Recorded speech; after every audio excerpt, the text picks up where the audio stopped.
Is it safe to say Sonic is good again?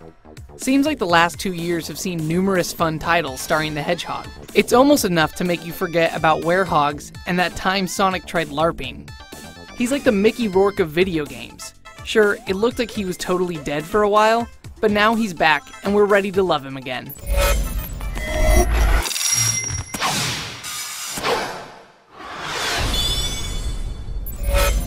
So how does Sega explain two Sonics? With time paradoxes, of course.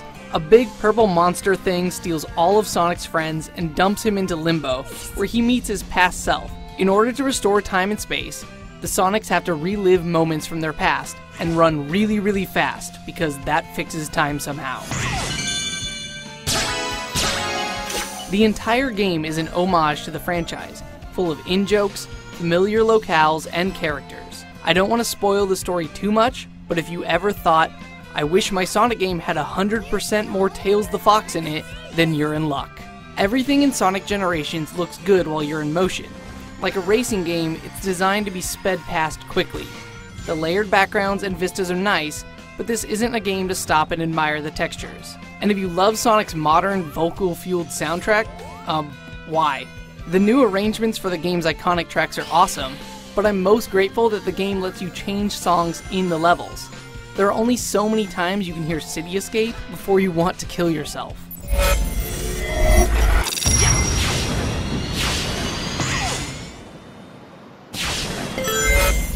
Every major stage in Sonic Generations has two acts: classic, side-scrolling Sonic, and modern 3D homing attack Sonic. Essentially, half of the game is Sonic 4, and the other half is Sonic Colors. Both types of levels are fun, and your preference will likely depend on the year you were born, and if you even remember Sonic before he could spin dash.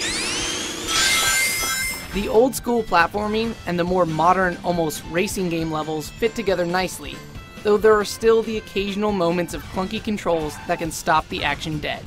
What's great is that every level is a recreation of a level from a previous game. It's what makes this whole game so cool. And of course there are boss battles. You'll fight familiar bosses and rivals like Perfect Chaos and Metal Sonic. They're fun, but they feel a bit lackluster compared to boss battles of the past, and the overall epicness of the game. There are also challenge missions for each world that mix up the gameplay. Most are cool, but a few of them, usually the ones starring Sonic's dumb friends, are annoying. Thankfully, they're almost completely optional, so you can just play the good ones.